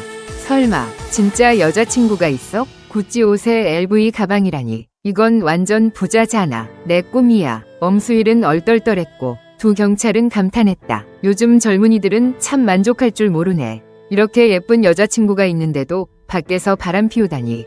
상황이 점점 꼬이자 엄수일이 급히 해명했다. 형님들, 오해하여. 저는 이 사람 남자친구 아니에요. 모르는 사람이에요. 롱페이청이 그를 흘깃보며 빈정거렸다. 이제 와서 기억상실 연기에? 내가 사람을 잘못 봤네. 완전 플레이보이잖아. 모두의 비난 속에서 엄수일은 100마디로도 변명할 수 없었다. 그는 정말 이 소녀를 몰랐다. 하지만 그녀는 해명할 생각 없이 차갑게 말했다. 나 따라와. 엄수일은 망설였지만 곰곰이 생각해보니 거절할 이유가 없는 것 같았다. 롱페이청이 급히 막았다. 형제, 우리도 고난을 같이 겪었잖아. 내 여자친구가 이렇게 보자면 나도 한번 살려줘. 엄수일은 소녀를 가리키며 말했다. 저한테 물어보세요. 돈은 저 거지 제 거 아니에요. 소녀는 고민할 것도 없이 가방에서 현금 5.000 위안을 꺼내 롱페이청 품에 던지고 엄수일을 끌고 나갔다. 롱페이청이 엄지를 치켜 세웠다. 호탕하네. 그는 속으로 엄수일을 더 존경했다. 바람 피우다 잡혔는데도 부자가 직접 구하러 오다니. 내 롤모델이야. 엄수일은 소녀에게 끌려 큰 길로 나가 도로변에 주차된 메르세데스 마이바흐에 태워졌다. 그제야 그녀가 입을 뗐다. 난 장영영이야. 우리 아빠가 장국동이고. 엄수일은 그제야 깨달았다. 영성에서 아는 사람이 없는데 누가 자신을 구하러 왔나 했더니 장국동이나 황해일 가능성이 컸다. 그가 관심 있게 물었다. 아버님 공사장은 어때요? 더 문제없죠? 장영영은 비웃으며 말했다. 우리 아빠 공사장에 무슨 문제가 있겠어? 있다 해도 너랑 무슨 상관이야? 엄수일이 눈썹을 찌푸렸다. 장국동이 작은 공주에게 공사장 일을 말하지 않은 듯했다. 그녀는 여전히 완벽한 세상에서 살고 있었다. 공사장에 문제가 없다면 장국동이 왜 장영영을 보내 자신을 찾게 했을까? 그는 그녀의 의도를 이해하지 못했고 장영영은 처음부터 그를 얕봤다. 그녀는 풍수를 믿지 않았고 엄수일이 공사장을 구했다는 건 사기라고 여겼다. 막상 만나보니 촌스러운 옷차림의 시골뜨기 같아 더 실망했다. 아빠가 신신당부하지 않았다면 진작 차에서 쫓아냈을 터였다. 하지만 장국동의 말에는 무게가 있어 그녀는 경멸을 억누르며 말했다. 아빠가 너 새로 영성에 와서 아는 사람도 머물 곳도 없다고 해서 나더러 너를 찾아가 이 근처를 구경시켜주라고 했어. 근데 너도 중요한 일 있지? 내가 따라가면 방해만 될 거야. 안 그래? 장영영의 말엔 숨은 뜻이 있었다. 사실 그녀는 엄수일과 함께 있고 싶지 않아 자신이 짐이 된다고 말하며 그가 물러나길 바랐다. 그런데 엄수일이 멍청하게 기뻤다고 동의했다. 좋아요. 마침 돈도 떨어졌는데 폐 끼치겠습니다. 장영영은 믿을 수 없다는 듯 눈을 부릅떴다. 세상에 이렇게 태평한 남자가 있다니. 그녀는 한숨을 쉬며 그를 너무 높이 평가했다고 자책했다. 이제 이 짐을 떨쳐내고 싶어도 못 떨쳐냈다. 하지만 곧 목소리를 바꿔 곤란한 척 말했다. 아빠 사업 파트너가 있는데 그 아들이 자꾸 나를 귀찮게 해. 싫은데 거절하면 아빠 사업에 영향 갈까봐. 아빠가 너 똑똑하고 능력 있다고 해서 오늘 밤 너더러 내 남자친구인 척 해달라고 부탁하고 싶어. 같이 바에 가서 그를 만나면 너를 보면 더 이상 귀찮게 안 할 거야. 엄수일은 주의 깊게 들었다. 원래 은혜를 지는 걸 싫어했고 지금은 무일푼이라 장영영에게 의지해야 하니 바로 동의했다. 운전사가 엑셀을 밟자 고급스러운 마이바흐가 발을 향해 출발했다. 같은 시각 눈에 띄지 않는 소형 트럭 안에서 하치와 몇몇 선배가 장비를 점검하며 앉아 있었다. 작전을 지휘하는 팀장이 엄중히 말했다. 모두 주의해. 최신 증언에 따르면 도시 내 연쇄살인범이 완바우 거리의 바에 숨어 있어. 다들 사복 차림으로 경솔히 움직이지 마. 알겠나? 모두 고개를 끄덕이고 무기를 5단에 숨기며 차에서 내려 군중 속으로 섞였다. 하치는 분홍색 긴 드레스를 입고 파티에 가는 공주 같았지만 치마 밑에 장전된 권총이 숨겨져 있음을 아무도 몰랐다. 그녀는 주위를 흘깃보며 천천히 바 안으로 들어갔다. 얼마 지나지 않아 장영영과 엄수일의 마이바흐도 문 앞에 멈췄다. 두 사람이 내리자 엄수일은 주변 풍경을 보며 낯설음을 느꼈다. 할아버지를 따라 각지를 떠돌며 견문이 넓었지만 반은 처음이었다. 장영영은 한눈에 그가 이런 곳에 익숙지 않음을 알아채고 속으로 쾌재를 불렀다. 일부러 여기로 데려와 그가 견디지 못하고 떠나길 바랐다. 그러면 아빠 말도 어기지 않고 이 촌놈을 떨쳐낼 수 있었다. 그가 끈질기게 따라붙을 가능성도 계산해 대비책을 세웠다. 오늘 파티를 연 친구는 그녀를 엄청 좋아했는데 그녀가 이 촌놈과 온 걸 보면 화낼 터였다. 장영영은 속으로 계산했다. 만약 그 친구가 그녀가 엄수일과 함께 온 걸 보면 분명 엄수일을 모욕하며 쫓아낼 터였다. 이게 바로 그녀가 갑자기 마음을 바꿔 엄수일을 바에 데려간 진짜 이유였다. 이 촌놈을 떨쳐낼 완벽한 계획이었다. 화면이 전환되며 엄수일은 장영영을 따라 시끄러운 인파를 뚫고 바 2층 중앙의 룸으로 들어갔다. 왕캉 오빠, 미안해. 나 좀 늦었네. 장영영이 달콤한 목소리로 말했다. 룸 중앙에서 초록색 셔츠를 입은 청년이 손을 흔들며 웃었다. 영영, 늦었으니 벌주 3잔 마셔야지. 장영영이 난처한 척했다. 왕캉 오빠, 요즘 좀 불편해서. 하지만 왕캉은 물러서지 않았다. 불편하다니 무슨 소리야? 우리 아빠랑 내 아빠 관계가 3잔도 안 될 만큼 별거야? 그는 전혀 배려 없이 뻔뻔한 눈초리로 그녀를 훑었고 특히 노출된 늘씬한 다리의 시선을 오래 멈췄다. 엄수일은 이를 지켜보며 속으로 생각했다. 이 왕캉이란 놈은 좋은 놈이 아니야. 음탕한 눈빛과 눈썹 사이로 스치는 사악한 기운에서 이자가 더러운 짓을 적잖이 저질렀음을 알아챘다. 왕캉이 착하지 않음을 눈치챈 엄수일은 남자로서의 책임감으로 장영영이 취하게 놔둘 수 없었다. 그는 앞으로 나서며 테이블에 술병을 집어 꿀꺽꿀꺽 단숨에 비우고 입을 닦으며 왕캉에게 말했다. 친구, 영영이 마시기 불편하니 내가 대신 마실게. 말이 끝나자 룸 안이 조용해졌다. 왕캉은 엄수일을 노려봤고 옆에 있던 젊은이들은 신나서 구경할 준비를 했다. 왕캉의 얼굴이 굳어지며 적대적인 눈빛을 보냈다. 너 뭐야? 엄수일은 장영영을 흘깃 보며 답했다. 난 영영의 남자친구야. 장영영은 무심코 이마를 짚었다. 이 상황은 그녀가 상상한 각본과 완전히 달랐다.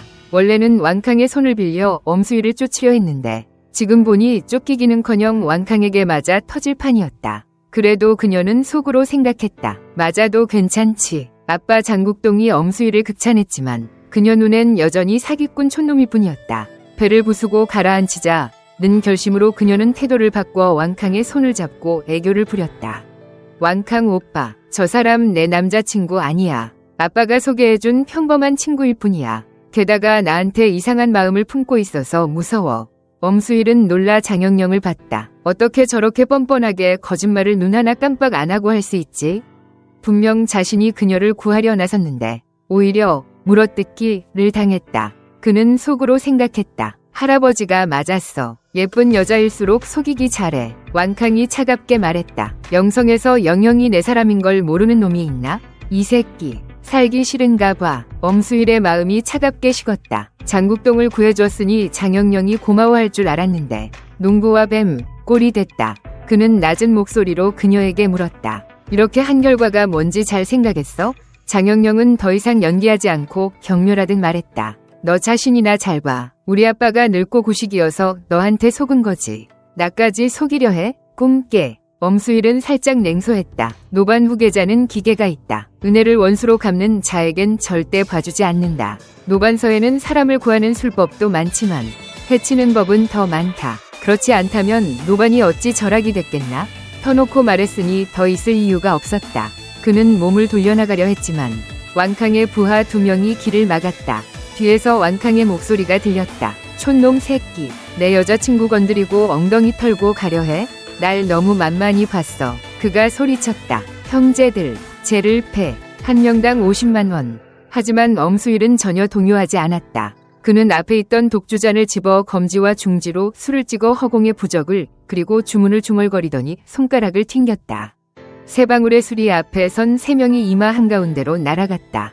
단 3방울의 술이었지만 힘이 엄청나 3명이 대굴대굴 굴러 넘어져 처참하게 바닥에 쓰러졌다. 이 한 수에 바안의 모두가 놀랐다. 저 꼬마가 무술을 했나? 소림사 출신인가? 물 한 방울로 성인을 쓰러뜨리다니. 너무 기묘해. 하지만 더 기묘한 건 뒤에 있었다. 쓰러진 3명이 떨며 일어나더니 엄수일을 공격하지 않고 옷을 벗기 시작하며 몸을 비틀었다. 뭐야 너희? 왕캉이 화가 나 술병을 한 명에게 던졌지만 그자는 반응 없이 눈을 감고 계속 옷을 벗었다. 곧 3명이 알몸이 됐다. 룸 주변 손님들이 이 광경에 끌렸고 왕캉을 아는 몇몇 공자님들이 놀렸다. 왕소가 이런 취향이었나? 엄수일은 다리를 꼬고 기름을 부었다. 왕소. 도시 사람들은 놀 줄 아네. 이건 노반서에 기록된 미녀탈이법이었다. 단순하면서도 거친 해치는 술법이다. 옛날 목수들이 부잣집 일을 하다 멸시당하거나 품삯 쓸 때이면 이런 술법으로 보복했다. 미녀탈이법은 중술자가 군중 속에서 옷을 벗게 해 망신을 주고 결국 사과와 술법 풀기를 빌게 만든다. 엄수일이 쓴 건 기본형으로 자기 옷만 벗게 하는 수준이었다.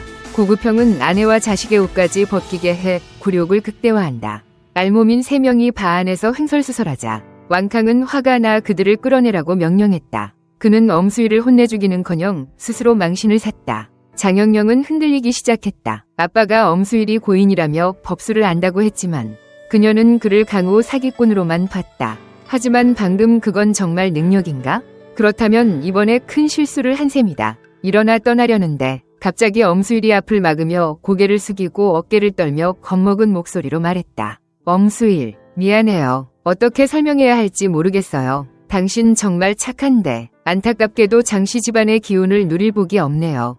엄수일은 그녀의 운명을 꿰뚫고 말했다. 장국동이 당신을 너무 떠받들어 교만한 성격을 키웠어요. 앞으로 당신은 원치 않는 사람과 결혼할 거예요. 그자는 앞날이 없어 당신이 평생 경멸과 욕 속에 살게 될 거고 그가 열등감에 빠질수록 운세가 쇠해 원래 부귀했던 장씨 집안이 당신 때문에 망할 거예요. 장영영은 뜻을 알아챘지만 그가 자신을 저주한다고 여겼다. 장영영은 엄수일의 말을 듣고 그가 자신의 운명을 바꿨다고 착각하며 겁에 질려 얼굴이 하얗게 질렸다. 그녀는 급히 그의 손을 붙잡고 애원했다. 엄형, 내가 잘못했어요. 용서해주세요. 원하는 거 다 할게요. 엄수일이 그녀의 말을 끊었다. 그만해요. 장씨 집안의 은혜는 내가 누릴 복이 없어요. 내 아빠 체면을 봐서 마지막 충고를 줄게요. 오늘 밤 내 인당 이색함에 피를 볼 화가 있을지도 몰라. 할 일 없으면 일찍 집에 가요. 사실 엄수일은 일찍이 장영영에게 혈광지제가 있음을 봤지만 그땐 자신이 곁에 있어 한 번쯤 막아줄 수 있다고 생각해 말하지 않았다. 이제 각자 갈 길이 달라졌으니 더 지켜줄 마음이 없었다. 이 재앙은 그녀가 자초한 것이다. 장영영이 계속 애원하려 할 때 바 안의 음악이 갑자기 꺼지고 화려한 조명도 모두 사라졌다. 다음 순간 큰 불이 켜지며 바 전체가 환해졌다. 손님들이 웅성거리며 분위기를 망친 누군가를 원망했다. 무대 뒤에서 검은 옷을 입은 무리와 매니저가 실랑이를 벌이고 있었다. 그들 뒤엔 검은 드레스를 입은 아름다운 소녀가 있었다. 엄수일은 그녀를 보자마자 표정이 변하며 속으로 생각했다. 왜 저 여자가 여기 온 거야? 재수없네. 불길한 예감에 그는 조용히 군중 뒤로 물러났다. 왕캉과 함께 온 공자님들은 소녀를 알아보고 입을 떡 벌렸다. 저거 림자동 아냐? 임씨 집안의 청금이잖아. 여기 왜 나타난 거지? 임소전은 깨끗하다고 소문났는데 이런 유흥장소엔 절대 안 온다고 했잖아. 오늘 사람들을 데리고 뭘 하러 온 거야? 저 표정은 누굴 찾는 것 같은데. 임자동은 정말 사람을 찾으러 왔다. 그녀가 밤낮으로 그리워하면서도 이를 갈며 미워하는 남자를. 그녀는 왕캉 앞으로 걸어가 말없이 그의 얼굴을 발로 3개 밟으며 차갑게 물었다. 방금 네가 괴롭히려던 그 꼬마 어디 갔어? 왕캉은 고통에 대답도 못하고 눈이 뒤집히며 기절했다. 그제야 사람들은 임대소저가 찾는 게 왕캉이 아니라 엄수일임을 깨달았다. 장영영은 급히 고개를 돌려 엄수일을 찾았지만 그가 언제 도망쳤는지 보이지 않았다. 임자동은 주위를 둘러봤지만 엄수일이 없자 화가 나 발을 굴렸다. 짜증나. 언제까지 나를 피해 다닐 거야? 그녀가 명령하자 부하들이 즉시 흩어져 찾기 시작했다. 군중 속에서 장영영은 고개를 숙이며 쓰라렸다. 엄수일이 대체 누구야? 내가 이런 대단한 인물을 얕보다니. 장영영, 너 진짜 눈이 멀었구나. 밭뒷문 골목에서 방금 빠져나온 엄수일은 차가운 바람 속에서 떨었다. 그는 어릴 때부터 하늘도 땅도 안 무서워했지만 유독 임자동만 무서웠다. 몇 년이 지나도 그녀는 여전히 유령처럼 따라다녔다. 이야기는 아버지가 감옥에 간 후 할아버지가 그를 영성으로 데려가 혼사를 정할 때부터 시작됐다. 이후 할아버지는 그를 영성 남쪽 림성으로 데려갔다. 한번 장난치다 할아버지를 피해 놀러 갔는데 마른 우물을 지나가다 구조를 요청하는 소리를 들었다. 내려다보니 어린 소녀가 떨어져 반나절 갇혀 목이 쉴 때까지 소리쳤지만 아무도 듣지 못했다. 착한 마음이 발동해 구하려 했지만 조심하지 못해 자신도 떨어졌다. 추운 밤, 소녀는 입술이 파래지며 떨었고 엄수일은 얇은 옷을 벗어 그녀에게 덮어주고 자신은 밤새 추위를 견뎠다. 다음 날 아침, 할아버지가 찾아와 둘을 구했다. 그는 추위로 고열에 시달려 사흘 밤낮을 앓았고 하마터면 머리가 망가질 뻔했다. 그 일을 계기로 할아버지는 소녀의 아버지, 복 있는 관상을 가진 사람와 알게 됐다. 할아버지가 몇 마디 조언을 주자 두 사람은 위기투합했고 할아버지는 그 집의 조상묘를 고쳐주겠다고 제안했다. 집을 고치는 동안 소녀는 엄수일에게 붙어 다녔고 그의 곁에서만 안전함을 느꼈다. 심지어 같이 자자고까지 했다. 그는 혼약이 있다며 단호히 거절했다. 그 후로 그는 소녀를 피해 다녔고 그녀는 화가 나 울며 할아버지에게 고자질했다. 조상묘가 완성되자 그는 할아버지를 따라 다시 사해를 떠돌았다. 그 소녀가 바로 이제 성숙한 임자동이었다.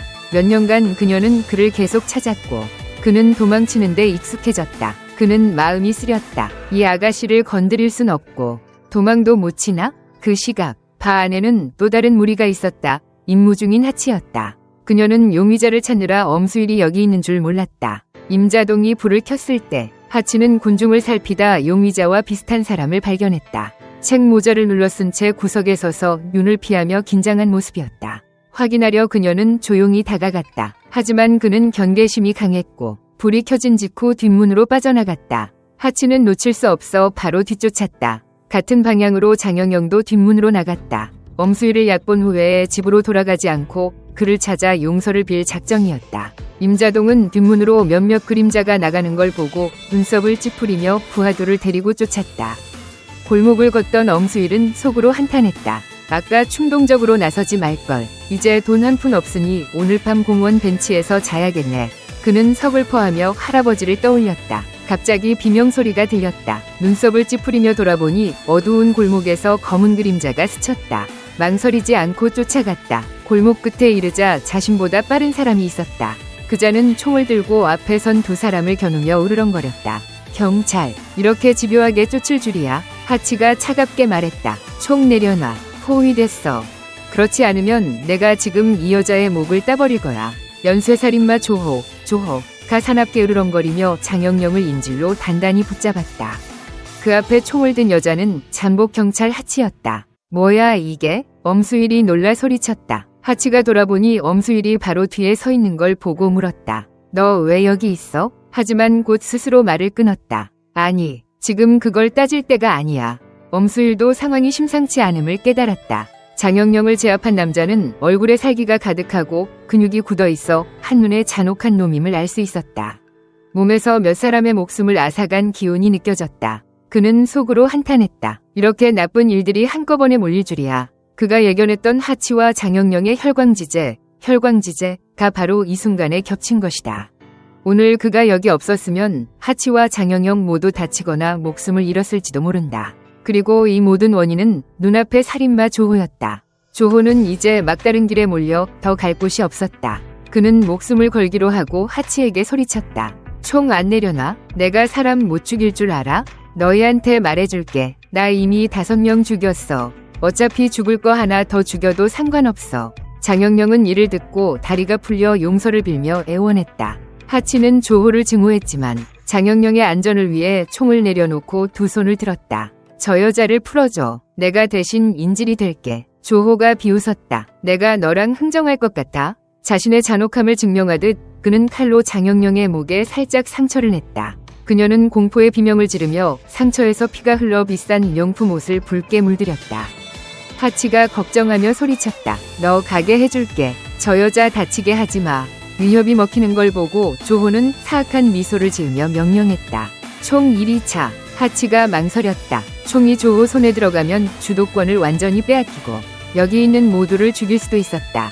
고민하던 그녀는 무심코 엄수일을 봤다. 그가 살짝 고개를 끄덕였다. 하치는 곧 그가 경고한 생사대재앙임을 깨달았다. 조호가 총을 잡으면 가장 먼저 그녀를 쏠 것이다. 하지만 그는 나무새가 그녀를 구해줄 거라 약속했다. 도박을 할까? 하치는 이를 악물고 결심하며 총을 조호 쪽으로 찼다. 조호가 총을 집어들자 눈빛에 잔혹함이 번뜩이며 곧장 하치를 겨눴다. 그 순간 엄수일과 하치가 동시에 그를 향해 돌진했다. 조호는 망설임 없이 방아쇠를 당겼다. 하치는 배에 강한 주먹을 맞은 듯한 충격을 느끼며 땅에 쓰러졌다. 내가 총 맞은 거야? 하지만 이상하게도 상상했던 고통은 없었다. 하치가 급히 돌아보니 가방에 있던 나무새가 어느새 그녀 품에 있었고 그 입에 총알이 물려 있었다. 생기 있는 눈으로 그녀를 보는 듯했다. 정말 이 나무새가 날 구했어? 하치는 놀랐다. 하지만 이건 나무 조각일 뿐인데 어떻게 가방에서 나와 스스로 총알을 막았지? 도저히 설명할 수 없었다. 모든 일이 눈 깜짝할 사이에 벌어졌다. 그 순간 엄수일은 조호 앞에 도달해 그의 손목을 강하게 내려쳐 총을 떨어뜨렸다. 조호가 반응하기도 전에 옆구리에 옆차기를 날렸다. 하치는 근처에서 뼈 부러지는 소리를 들은 듯했다. 조호가 고통의 비명을 지르며 거의 기절할 뻔했다. 상대가 안 됨을 알고 그는 장영영을 엄수일 쪽으로 세게 밀어 방해하며 도망치려 했다. 도망칠 생각 마. 하치는 이를 악물었다. 총알의 충격으로 내상을 입었지만 몸을 일으켜 조호의 발목을 잡았다. 나무새가 총알을 막아줬어도 충격의 여파로 움직임이 힘들었지만 그를 놓칠 수는 없었다. 조호는 하치에게 발목이 잡히자 극도로 화가 났다. 엄수일이 떨어뜨린 총이 근처에 있는 걸 보고 하치를 끌어당겨 총을 집어 그녀의 이마에 겨누며 말했다. 2년, 죽어. 시간이 멈춘 듯했다. 엄수일이 막으려 했지만 그는 초인이 아니어서 제 시간에 닿지 못했다. 하치는 총구를 보며 두려움과 의문이 뒤섞였다. 내겐 생사대재앙이 3번이라 하지 않았나? 방금 2번째를 넘겼는데 왜 아직 죽음에서 벗어나지 못해? 엄수일이 잘못 계산한 건가? 조호가 방아쇠를 당기려는 순간 골목 끝에서 우아한 그림자가 나타났다. 보라색 옷을 입은 그녀는 검은 방울 한 쌍을 들고 가볍게 흔들자 딸랑딸랑 소리가 울렸다. 총소리가 나는 순간 검은 그림자가 조호 앞에 갑자기 나타나 그의 손을 강하게 들어 올렸다. 총알은 하치의 귀를 스치며 귀를 찢었다. 몇 센티만 더 빗나갔다면 그녀는 살아남지 못했을 것이다. 하치를 구한 검은 그림자는 지나가며 검은 연기로 변해 사라졌다. 조호는 멍해졌다. 방금 뭐였지? 귀신? 세상에 귀신이 진짜 있어? 조호가 얼빠진 사이 골목에 임자동이 나타나 화난 목소리로 엄수일을 불렀다. 엄수일, 이 멍청이. 엄수일이 지친 목소리로 답했다. 그렇게 부르지 마. 할아버지가 멍청이라고 계속 부르면 진짜 멍청이가 된다고 했어. 임자동이 입을 삐죽이며 멀리서 코웃음을 쳤다. 너 알아서 해. 어차피 넌 멍청이야. 누가 너더러 날 피해 다니래? 엄수일이 2번 헛기침하며 어색한 분위기를 풀려 주제를 바꿨다. 방금 네가 손 쓴 거야?